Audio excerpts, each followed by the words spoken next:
Welcome to the Slop Temple. We pray this video helps. You begin by launching Paint 3D and creating a new project or importing a model. This gets you into the working space immediately. Set canvas units and turn on the grid so measurements stay honest. That matters when you export or print.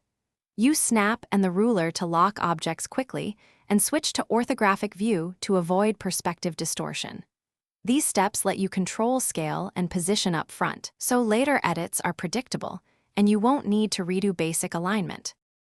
Once your object is isolated, you select or magic select to work on parts without affecting the whole model. Sculpt with brushes and 3D doodle to add or remove volume. Vary brush size and pressure for subtle transitions.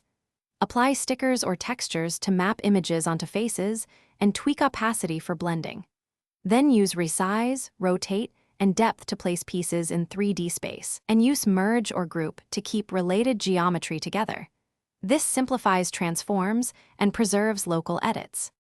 To finish, clean the mesh by checking normals and applying smoothing. Reducing polygon count helps printing or game use.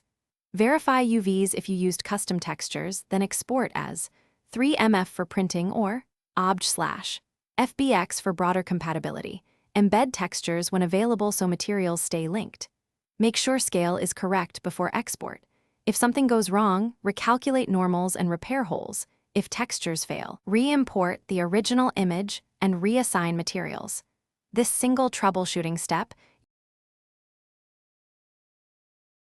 Thanks for watching. Consider subscribing if we helped you.